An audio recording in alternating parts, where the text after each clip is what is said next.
नमस्कार, मैं हूं शिव घोटिया और आप देख रहे हो आपका यूट्यूब चैनल कृषि मिशन। तो दोस्तों, हम जेट 2020 तथा एग्रीकल्चर सुपरवाइज़र 2020-21 के लिए एग्रीकल्चर है जो पढ़ रहे हैं। हमने जीरो से बेसिक से स्टार्ट किया है और अपने यहाँ पूरा सिलेबस है वो कवर करेंगे। तो दोस्तों, अभी आपने यदि पहले वाले 4 पार्ट नहीं देखे हैं तो पहले उन वीडियो को देख लीजिए, उसके बाद इस वीडियो को देखना। चलिए दोस्तों, शुरू करते हैं। आज का टॉपिक है हमारा पादप प्रवर्धन। ठीक है दोस्तों, पादप प्रवर्धन होता क्या है? पौधों की जाति स्थिरता के लिए एक पौधे द्वारा अपने समान एक नया पौधा उत्पन्न करना क्या कहलाता है? पादप प्रवर्धन या प्लांट प्रोपेगेशन कहलाता है। क्या कहते हैं? पादप प्रवर्धन या प्लांट प्रोपेगेशन कहा जाता है। दोस्तों, समझ आया इतना? पादप प्रवर्धन होता क्या है? यानी जाति स्थिरता के लिए। क्या जैसे एक बड़ा प्लांट है या पेड़ है, उससे जो नया पौधा उसके बीजों द्वारा या वानस्पतिक भागों द्वारा उत्पन्न होगा, उस जैसे ही नया पौधा एक तैयार हो जाएगा, इसको क्या कहा जाता है? पादप प्रवर्धन। यानी इस संसार में अपनी जाति की स्थिरता बनाए रखने के लिए पौधे अपने समान नए पौधे को उत्पन्न करते हैं या जन्म देते हैं, उसे क्या कहा जाता है? पादप प्रवर्धन। दोस्तों, पादप प्रवर्धन या प्लांट प्रोपेगेशन 2 प्रकार का होता है। कौन कौन सा? एक तो होता है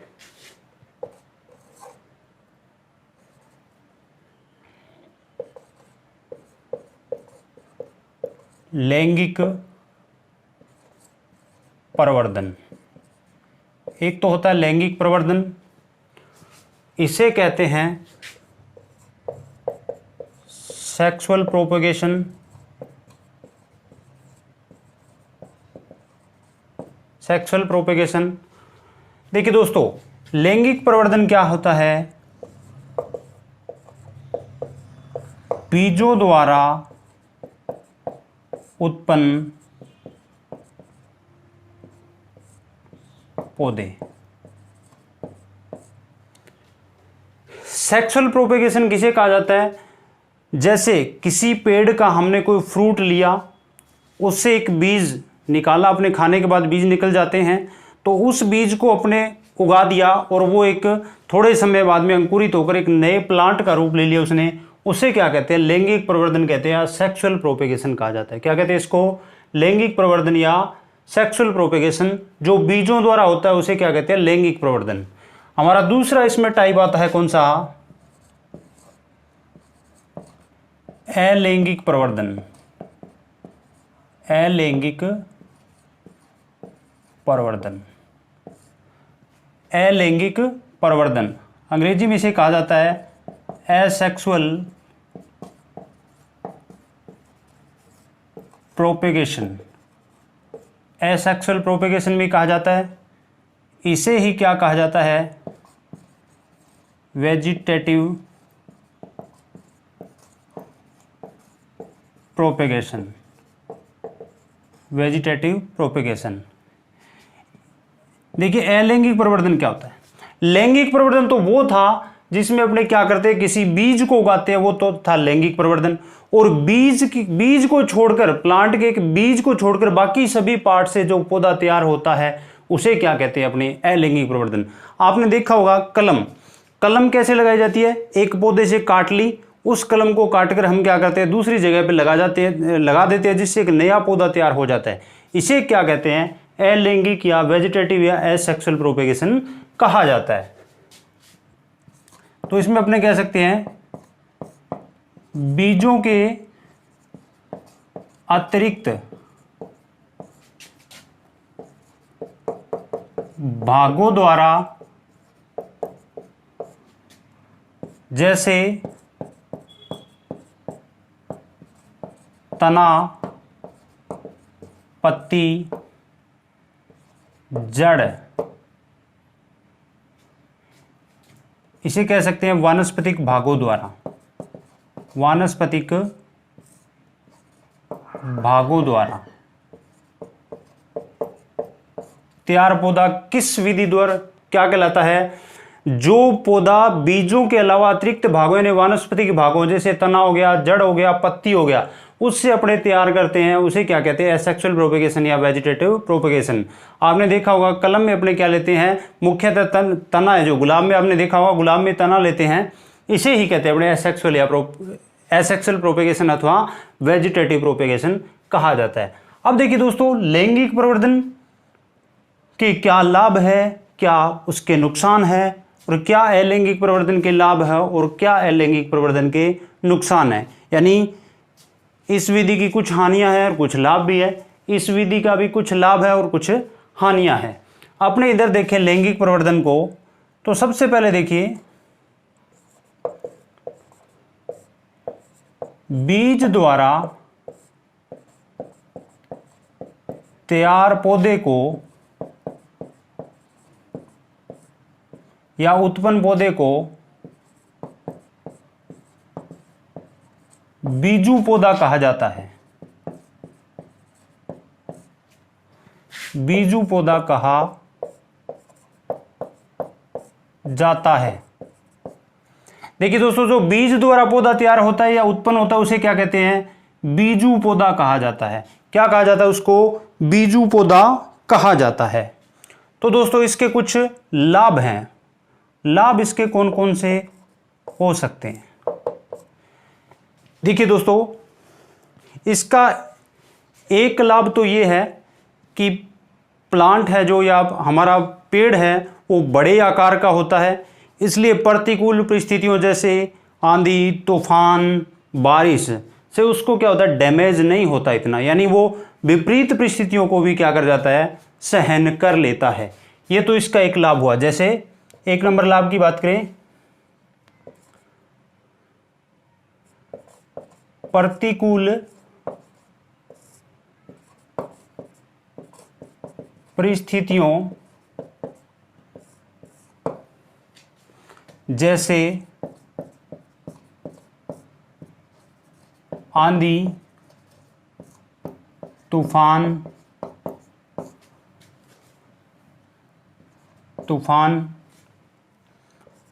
ओलावृष्टि आदि को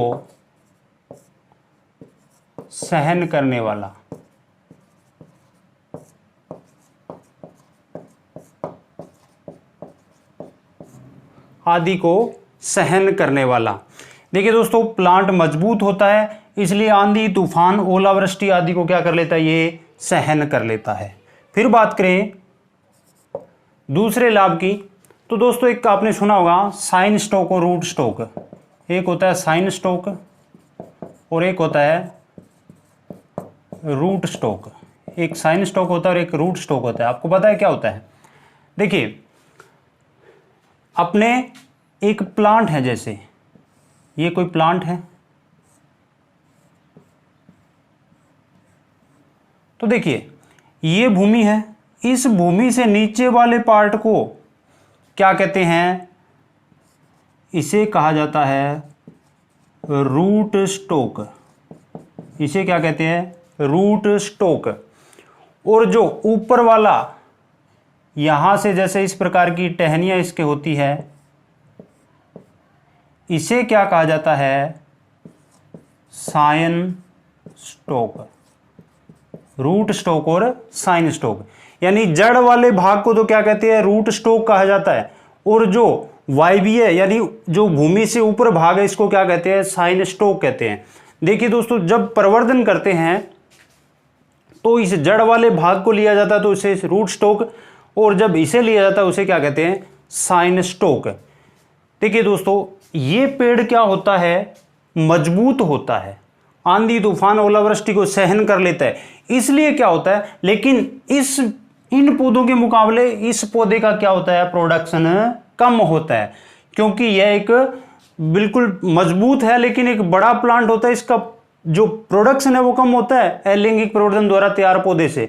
तो अपने को क्या चाहिए कि इस अलैंगिक प्रवर्धन वाले प्लांट जैसा तो हमें प्रोडक्शन मिले, मजबूत कैसा हो? लैंगिक प्रवर्धन वाले प्लांट जैसा। तो हम क्या करेंगे? जैसे इसका तो अपने ले लेंगे रूट स्टॉक, क्योंकि अपने को सिर्फ पौधा मजबूत होना चाहिए, वो चाहिए, इधर से इसके गुण हमें नहीं चाहिए, गुण इसके चाहिए ताकि प्रोडक्शन क्या हो? अच्छा हो और जल्दी प्रोडक्शन हो। क्या हो? जल्दी प्रोडक्शन हो। तो इस वाले भाग को अपने ले लेते हैं, इधर यहां इस पे लगाते हैं, इधर से जैसे यहां लगा दिया और यहां से ऊपर काट देते हैं, इसे क्या कहते हैं, साइन स्टोक। अच्छे गुणों वालों को तो साइन स्टोक कहा जाता है, और जो अपने इससे अलैंगिक प्रवर्धन से तैयार पौधे से लिया वो जड़ वाला भाग क्या कहलाता है, रूट स्टोक कहलाता है।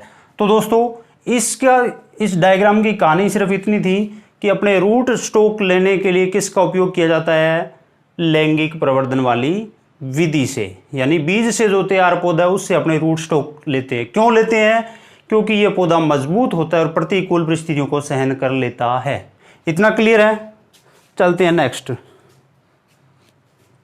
दोस्तों देखिए उसके बाद में अपने पढ़ेंगे दूसरा इसका लाभ। मूल वृंत तैयार करने के लिए उपयुक्त। आपको एग्जाम में पूछा जाए मूल वृंत किस विधि द्वारा तैयार किया जाता है, तो इसका आंसर होगा लैंगिक प्रवर्धन। यहां रूट स्टोक यानी मूल वृंत और साइन स्टोक यानी सांकुर शाखा आपको मैं बता चुका हूं क्या रूट स्टोक होता है और क्या साइन स्टोक होता है। तो उसके बाद में देखिए दोस्तों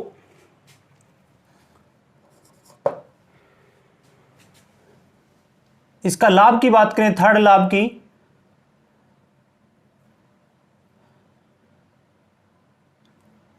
जैसे कुछ पादपों में प्रवर्धन केवल बीज द्वारा संभव। देखिए कुछ पौधे ऐसे होते हैं जिनमें प्रवर्धन केवल और केवल किसके द्वारा संभव है, लैंगिक प्रवर्धन द्वारा। जैसे कौन कौन से, जिनका प्रवर्धन किससे संभव है, सिर्फ लैंगिक विधि द्वारा संभव है। जैसे पपीता और फालसा। देखिए ऐसा क्यों बोल रहा हूं मैं, क्योंकि लैंगिक प्रवर्धन पपीता और फालसा का अलैंगिक प्रवर्धन संभव नहीं है, सिर्फ इसमें माइक्रो प्रोपेगेशन हो सकता है, टिश्यू कल्चर कहा जाता है जिसे। इसके अलावा कटिंग, बडिंग, इस प्रकार के जैसे कटिंग हो गई, बडिंग हो गई, ग्राफ्टिंग हो गई, इससे कोई भी पौधा तैयार नहीं होता। इनका बीज से हो जाता है लेकिन अलैंगिक प्रवर्धन द्वारा। ऐसे ये दो प्लांट है जिनका अलैंगिक में प्रवर्धन संभव नहीं है और लैंगिक विधि से इसका प्रवर्धन क्या है, संभव है। फिर देखिए दोस्तों इसका एक लाभ और है, बीज द्वारा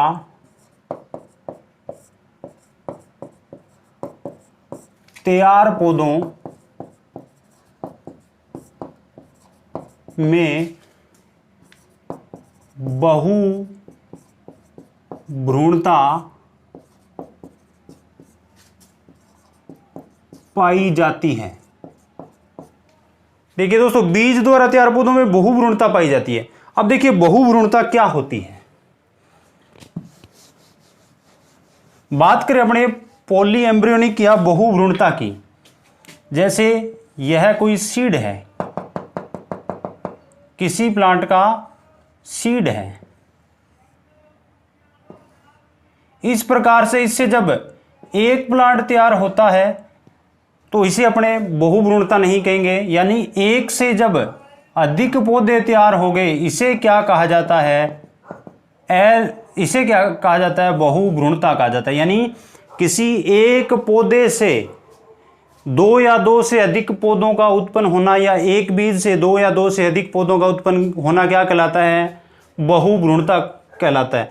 तो इसमें देखिए दोस्तों अपने एक ही बीज को रोपकर अपने कितने 2 से 3 4 5 कितने पौधे अपने प्राप्त कर सकते हैं, इसे क्या कहा जाता है, बहुभ्रूणता, पॉली एम्ब्रियोनिक कहा जाता है। क्या कहते हैं इसको, पॉली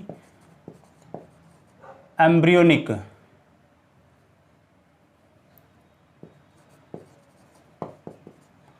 पॉली एम्ब्रियोनिक यानी एक से अधिक भ्रूण होते हैं, इसलिए ये 2 या 2 से अधिक प्लांट है वो अपने द्वारा तैयार कर लेता है। तो बहुभ्रूणता में उपयोगी है, अपने एक बीज से 2 या 2 से अधिक 3 4 5 कितने पौधे अपने वो प्राप्त कर सकते हैं। ऐसा किसमें, अलैंगिक प्रवर्धन में ऐसा संभव नहीं है। अब देखिए बहुभ्रूणता की खोज किसने की, बहुभ्रूणता की खोज ल्यूवेनहोक ने बहुभ्रूणता की खोज की थी। बहुभ्रूणता की खोज किसने की? ल्यूवेनहोक। और पाई किस में जाती है? आम, जामुन,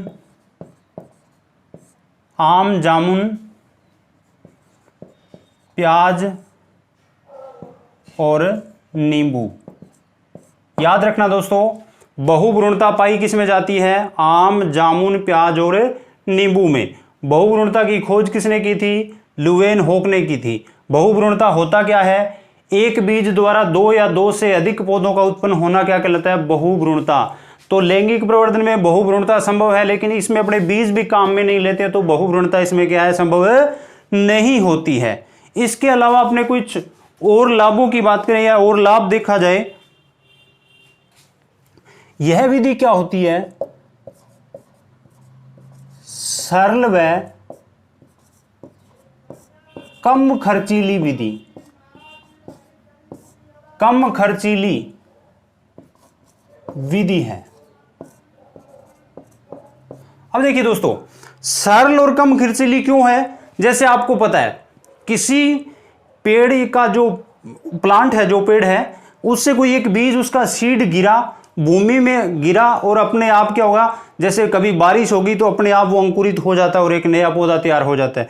यानी उसमें अपने को कोई टेक्निकल स्किल की आवश्यकता नहीं हुई, न अपने इसमें खर्च लगा और बिल्कुल आसान विधि है। इसलिए इसको क्या कहते हैं? सरल व कम खर्चीली विधि। इसमें क्या होता है? ये विधि खर्चीली होती है, क्योंकि जैसे आम जो किसान है या आम जो लोग हैं, उनको कटिंग, ग्राफ्टिंग, बडिंग, इनका कुछ पता नहीं है, इसलिए इसे क्या कहते हैं? उस पर खर्च भी, क्योंकि अपने को ग्राफ्टिंग, बडिंग, कटिंग करने के लिए इक्विपमेंट चाहिए और अपने को उसमें एक स्किल वाला पर्सन चाहिए जिससे वो अलैंगिक प्रवर्धन का कार्य कर सके। तो इसलिए ये विधि क्या होती है? अधिक खर्चीली होती है और ये विधि क्या होती है? सरल विधि होती है। अब बात करें अपने इसके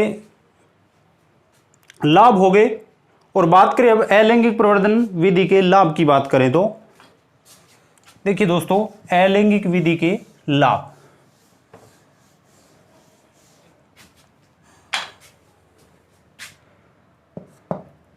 इसके लाभ की बात की जाए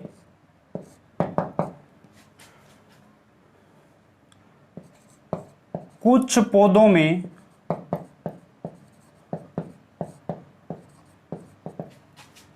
बीज नहीं पाया जाता।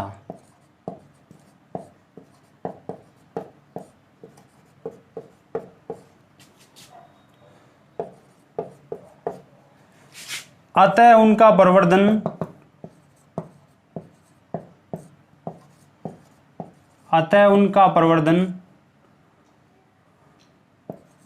केवल अलैंगिक विधि द्वारा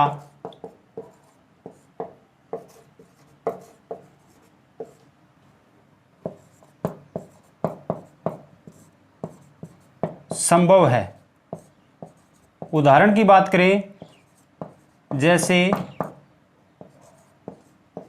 केला, बेदाना,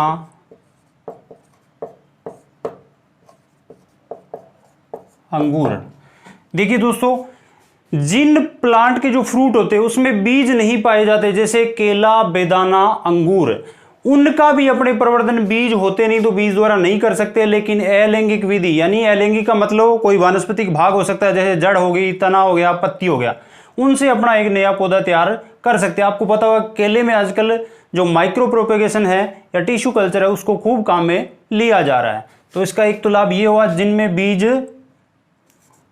बीज द्वारा प्रवर्धन संभव नहीं है, उनमें इसका प्रवर्धन किया जा सकता है। एक इसके लाभ की बात करें,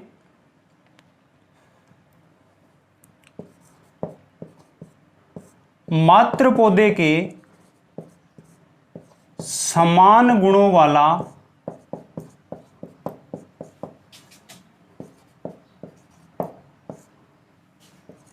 नया पौधा प्राप्त, समान गुणों वाला नया पौधा प्राप्त होता है। देखिए दोस्तों, इसकी एक ये भी विशेषता है कि जैसे अपने किसी प्लांट की कोई कलम लगाई और उससे जो नेक्स्ट पौधा तैयार होगा जनरेशन में, वो पौधा कैसा होगा, बिल्कुल उसके जो मात्र प्लांट था उसका मदर प्लांट होगा उसके बिल्कुल समान होगा, उसे क्या कहते हैं अपने, यानी इसमें क्या होता है, नई जाति का विकास संभव नहीं है, यानी मात्र पौधे के समान गुणों वाला पौधा प्राप्त होगा। जैसे अपने किसी प्लांट की कलम ली, क्या जैसे नींबू का बीज लगाया, अपने बीज से जो नया प्लांट होगा जब वो फलन देगा तो बिल्कुल उसकी क्वालिटी कैसी होगी, मात्र पौधे जैसी होगी, लेकिन ऐसा इसमें संभव नहीं है। तो इसका एक लाभ और है, इधर लिख देता हूं मैं,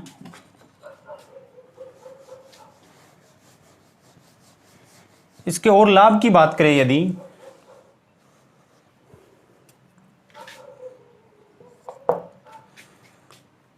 नई जाति का विकास संभव है। नई जाति का विकास संभव, देखिए नई जाति का विकास संभव कैसे, जैसे ही आपने क्या किया, एक बीज को लगाया, उससे नया प्लांट तैयार हुआ, उसमें जरूरी नहीं कि जो बीज लिया था अपने उस प्लांट से, मदर प्लांट से, वो आगे नई जनरेशन में जो नया प्लांट तैयार हुआ है वो उसी के समान जैसे मीठा हो, उसका TSS है, चाहे उसका कलर है, वो उस पौधे के समान हो, ये जरूरी नहीं। इसीलिए कहते हैं नई जाति का इसमें विकास संभव होता है, इसमें नई जाति का विकास संभव नहीं है। इसकी बात करें, पौधों का आकार छोटा,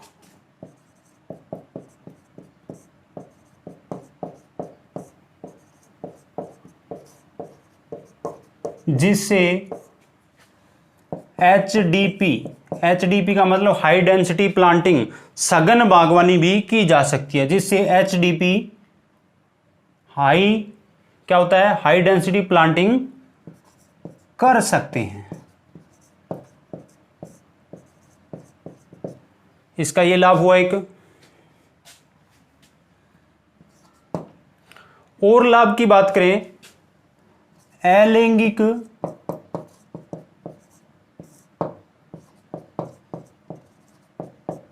पौधों द्वारा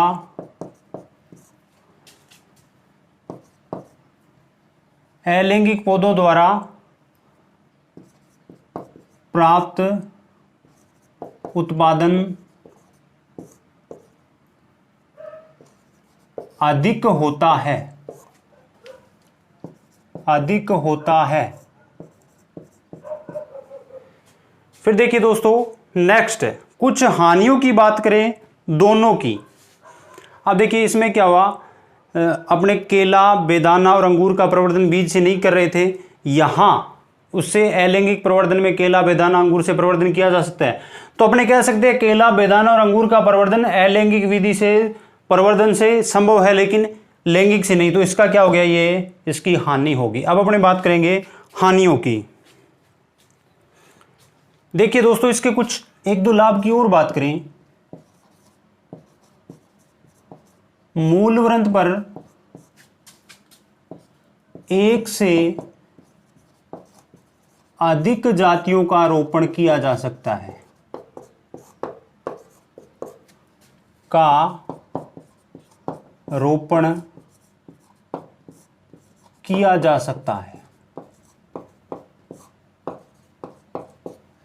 इसमें क्या होता है, जैसे अपने एक मूल वृंत लिया, ये अपने पास एक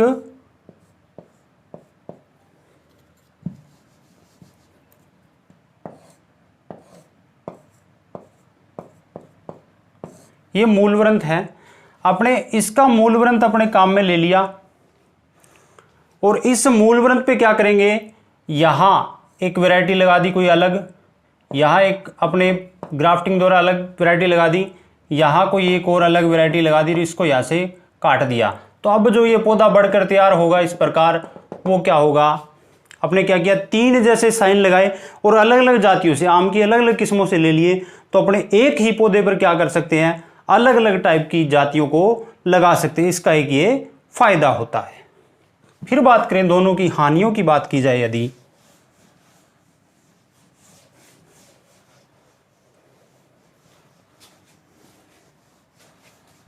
देखिए, लैंगिक विधि में यदि हानि की बात करें तो क्या हो सकती है उसकी हानि? अपने ये कहा जा सकता है हानियों में, इस विधि द्वारा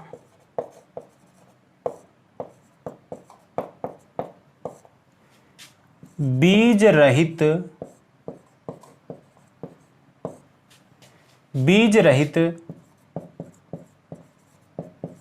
पौधों का प्रवर्धन संभव नहीं है। जैसे केला, बेदाना और अंगूर। केला, बेदाना और अंगूर, जिन पौधों में उसके फ्रूट के अंदर बीज नहीं होंगे तो अपने बीज से कैसे तैयार करेंगे पौधा? तो इसलिए इसकी हानि में कहा जाता है कि इस विधि द्वारा बीज रहित पौधों का प्रवर्धन संभव नहीं है। उसमें बीज ही नहीं होगा तो अपने लैंगिक प्रवर्धन कहां से करेंगे? केला, बेदाना और अंगूर में इस विधि द्वारा प्रवर्धन संभव नहीं है। और हानि की बात करें तो लैंगिक विधि द्वारा तैयार पौधों का उत्पादन कम होता है। उत्पादन क्या होता है? कम होता है। तीसरी हानि की बात करें, मात्र पौधे के समान गुण संभव नहीं। मात्र पौधे के समान गुण संभव नहीं, यानी अपने बात की थी इसमें अलग अलग, जो ये जरूरी नहीं है इसमें कि जैसे उसका रंग पीला है, मीठा उसकापन अधिक है, इस प्रकार के जो गुण हैं वो जरूरी नहीं मात्र पौधे के समान हो, वो अलग भी हो सकते। इसलिए अपने कहते हैं मात्र पौधे के समान गुण संभव नहीं है इस विधि द्वारा। अब इस विधि में हानियों की बात की जाए अलैंगिक में, पहली हानि की बात करें, कुछ पौधों में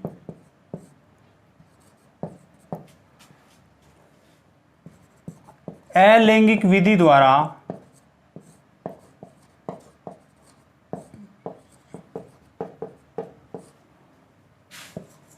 प्रवर्धन संभव नहीं है। जैसे याद होगा आपको, अपने जिक्र किया था पहले, पपीता और फालसा। पपीता और फालसा का प्रवर्धन केवल किस विधि द्वारा संभव है? लैंगिक विधि द्वारा संभव है। दूसरी हानि की बात करें, नई जाति का विकास संभव नहीं। नई जाति का विकास इसमें संभव नहीं है, यह बता चुका आपको नई जाति का अर्थ क्या हुआ। फिर बात करें, प्रतिकूल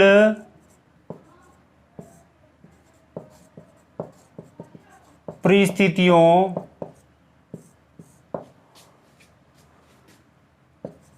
को सहन करने की क्षमता कम। ठीक है दोस्तों, इस विधि में क्या होता है, जो अपने नए पौधे तैयार किए हैं वो आकार में छोटे होंगे और कमजोर होंगे लैंगिक विधि वाले के मुकाबले। इसलिए क्या होगा, प्रतिकूल परिस्थितियों को सहन करने की क्षमता क्या होती है इसमें बहुत कम होती है, भी इसकी क्या होगी, हानि होगी। और इसकी हानि एक और बात करें, यदि उत्पादन कम होना अपने बात कर चुके हैं, इसकी कोई और हानि की बात की जाए तो कुछ पौधों में अलैंगिक विधि द्वारा प्रवर्धन संभव नहीं है। जैसे पपीता, फालसा, नई जाति का विकास संभव नहीं है और प्रतिकूल परिस्थितियों को सहन करने की क्षमता नहीं होती इसमें। फिर बात करें, महंगी विधि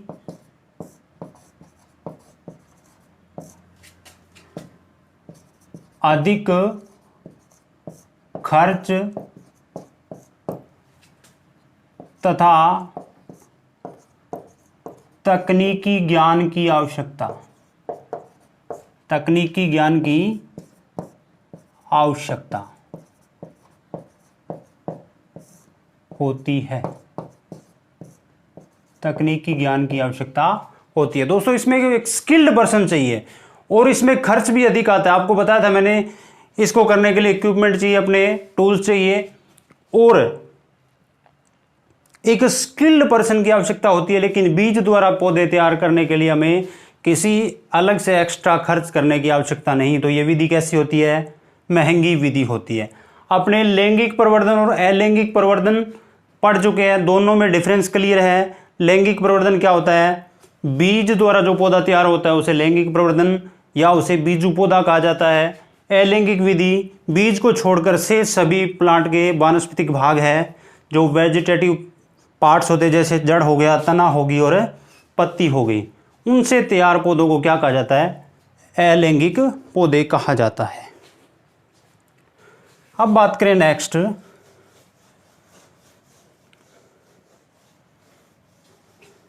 लैंगिक प्रवर्धन इतना ही है। लैंगिक प्रवर्धन में आगे अपने कुछ नहीं पढ़ेंगे। अब लास्ट तक जो प्लांट प्रोपेगेशन में टॉपिक चलेगा वो अपना अलैंगिक प्रवर्धन ही है। क्या है? अलैंगिक प्रवर्धन है। अलैंगिक प्रवर्धन की यदि बात की जाए, इसके कितने प्रकार का होता है अलैंगिक प्रवर्धन?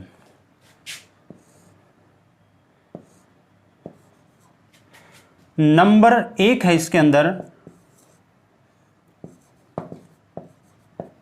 बीजाणुओं द्वारा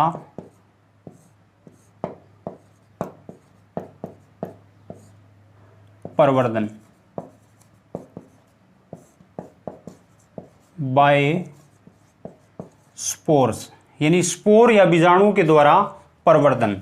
और इसके अंदर दूसरा जो प्रकार होता है वो होता है वानस्पतिक भागों द्वारा, वानस्पतिक भागों द्वारा, बाय वेजिटेटिव पार्ट्स। देखिए स्पोर या बीजाणु क्या होते हैं? कुछ प्लांट ऐसे होते हैं जिनमें क्या पाया जाता है, उसमें एक थैलीनुमा स्ट्रक्चर पाई जाती है, जिसमें क्या होते हैं, उसके स्पोर होते हैं और वो स्पोर एक जगह से दूसरी जगह हवा पानी द्वारा क्या है वो चले जाते हैं या पक्षियों द्वारा एक स्थान से दूसरे स्थान पहुंचा दिए जाते हैं। इसे वो जब स्पोर्स निकल कर क्या करेंगे, जहां गिरेंगे वहां एक नया पौधा तैयार कर लेंगे। उसे कहते हैं अपने बीजाणुओं द्वारा प्रवर्धन। किसमें किया जाता है? शैवाल, फफूंद, कवक और ऑर्किड। ऑर्किड क्या होता है? एक सुंदर पुष्पों वाला पौधा होता है ऑर्किड। बीजाणुओं द्वारा प्रवर्धन किसमें संभव है? शैवाल, फफूंद और कवक और ऑर्किड में। फिर अपने बात करें वानस्पतिक भागों द्वारा प्रवर्धन, इसमें क्या होता है? पौधे के वानस्पतिक भागों द्वारा, वानस्पतिक भागों द्वारा, जैसे जड़, तना, पत्ती आदि। बीजाणुओं द्वारा शैवाल, फफूंद, कवक और ऑर्किड। और वानस्पतिक भागों द्वारा संभव अगर बात करें कैसे होता है, तो बीज को छोड़कर जड़, तना, पत्ती आदि से जो अपने नया पौधा तैयार करेंगे उसे क्या कहेंगे? अपने वानस्पतिक भागों द्वारा। बीजाणुओं द्वारा प्रवर्धन केवल इतना ही है, वानस्पतिक भागों द्वारा जो प्रवर्धन होगा वो अपने आप आगे पढ़ेंगे। जो वानस्पतिक भागों द्वारा प्रवर्धन या जड़, पत्ती, तना द्वारा जो प्रवर्धन किया जाता है उसमें अपने देखें आगे कितने टाइप्स हैं। सबसे पहले इसमें आता है फर्स्ट विभाजन, अथवा अंग्रेजी में इसे क्या कहते हैं? डिवीजन। क्या कहते हैं? विभाजन अथवा डिवीजन। कुछ पौधे क्या होते हैं, अपने आप प्राकृतिक रूप से नए पौधे विकसित करते रहते हैं, जिन्हें अपने क्या कहते हैं? विभाजन या डिवीजन कहते हैं। यानी उनका पौधों का डिवीजन होता रहता है, विभाजन होता रहता है और जड़ें विकसित होती रहती है, जिससे कि अपने उस प्लांट को अलग करके, अपने उस मात्र पौधे से अलग करके उसको उठाकर दूसरी जगह लगा दिया जाता है। यानी प्राकृतिक रूप से कुछ पौधे अपने आप नए पौधे विकसित करते रहते हैं, इन्हें क्या कहते हैं? डिवीजन या विभाजन। सबसे पहले बात करें अपने विभाजन में होता है ऊपरी भूस्तारी, ऊपरी भूस्तारी, अथवा इसे कहा जाता है रनर्स। अंग्रेजी नाम आपको याद रखने हैं क्योंकि एग्जाम में वो इस प्रकार रनर्स भी लिख सकता है हिंदी में। तो आपको ऊपरी भूस्तारी मिले न मिले लेकिन रनर्स जरूर मिलेगा। इंग्लिश एक चीज़ है, पेपर में अपने को इंग्लिश वाला पार्ट है वो जरूर पढ़ना चाहिए, क्योंकि यदि कोई मिस्टेक या मिसप्रिंट होती है तो हमेशा कौन सा माना जाता है राइट आंसर, इंग्लिश वाला।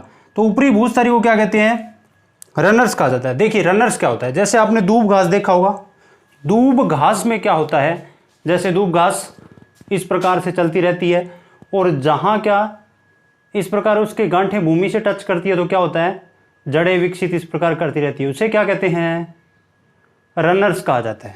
तो देखिए मैंने यहाँ दूब घास का डायग्राम बनाया, काफ़ी बड़ा है, देखने में ऐसी आपको दूब घास नहीं लगेगी, मतलब डायग्राम काफ़ी बड़ा बनाया मैंने, आपको समझाने के लिए बनाया है, केवल आपको क्या बनाया है, समझाने के लिए। आप अदरवाइज डायग्राम पर मत जाना कैसा है कैसा नहीं है, सिर्फ मैंने आपको समझाने के लिए डायग्राम बनाया है। देखिए ये क्या हो गया, एरियल शूट हो गया, यानी भूमि से ऊपर का क्या है, शूट है दूब घास का, भूमि से ऊपर का शूट, जिसे अपने क्राउन भी कह देते हैं। और ये बिल्कुल जड़ के पास से यहाँ निकल रही है, इसे क्या कहते हैं, जो लीफ या पत्ती निकल रही है उसको क्या कहते हैं, स्केल लीफ कहा जाता है। क्या कहते हैं, स्केल लीफ। अब देखिए दूब घास इस प्रकार चलती है, आगे यहाँ गांठ पैदा हुई और एक नया दूब घास का प्लांट दूब घास का एक छोटा सा पौधा तैयार हो गया।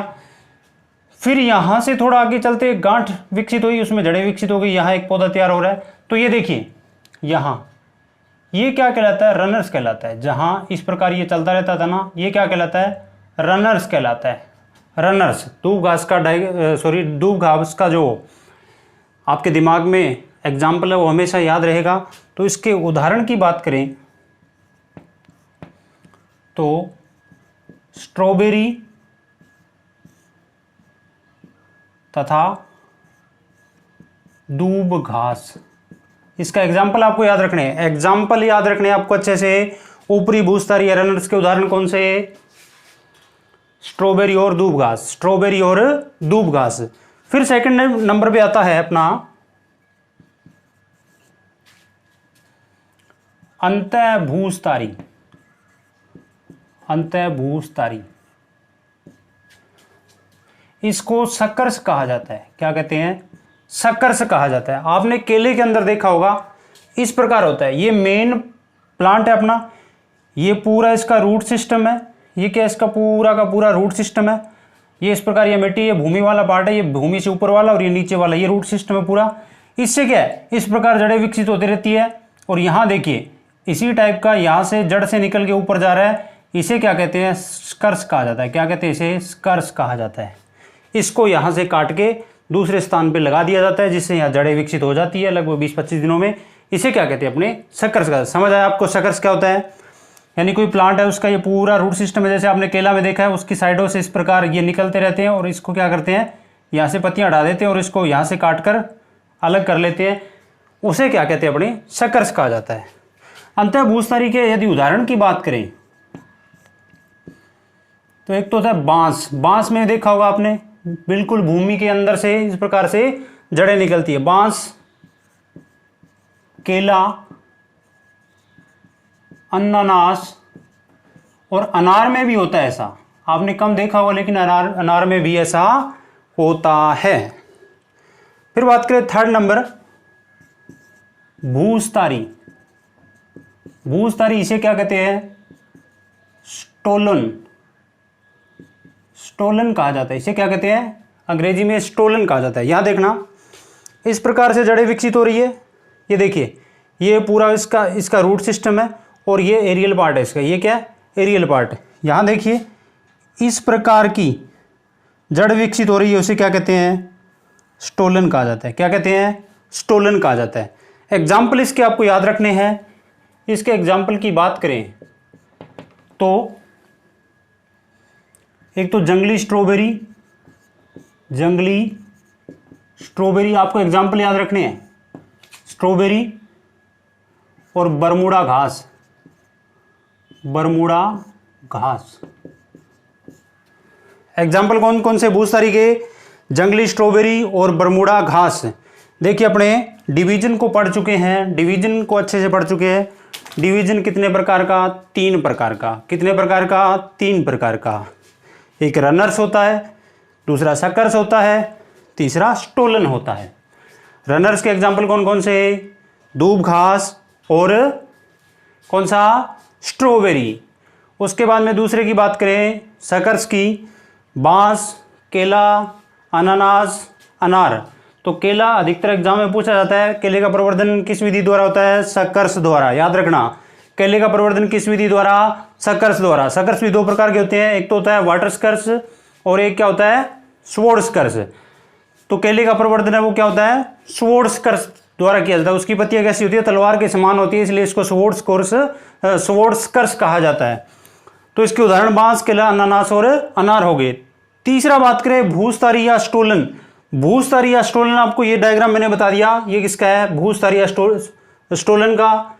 ये किसका है? स्कर्स या अंतः भूस्थारी का। और ये डायग्राम किसका? दूब घास वाला। ये ऊपरी भूस्थारी का या रनर्स का है। तीनों के एग्जाम्पल आपको अच्छे से याद होनी चाहिए। स्टोलन का कौन सा? जंगली स्ट्रॉबेरी और बरमूडा ग्रास। डायग्राम सिर्फ आपको मैंने समझाने के लिए बनाए हैं और डायग्राम इतना कुछ है नहीं। दोस्तों आज के लिए इतना ही। कृपया दोस्तों वीडियो को लाइक करें अच्छी लगे तो, और ज़्यादा से ज़्यादा इस वीडियो को शेयर करें और चैनल को अधिक से अधिक सब्सक्राइब करें। दोस्तों आज के लिए इतना ही। धन्यवाद।